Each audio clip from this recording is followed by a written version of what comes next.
Hello friends, Assalamualaikum. Welcome back to the Science Club at English Alphabet.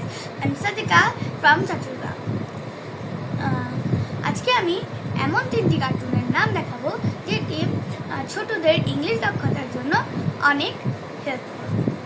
তো প্রথমটি হলো number 1, Ben and Holly's Little Kingdom.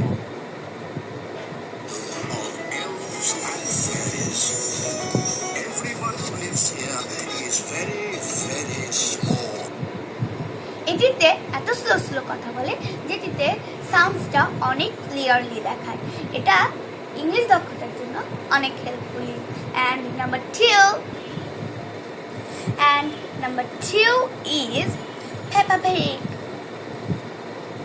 এটা তো There's a whole room just for playing in. Yes,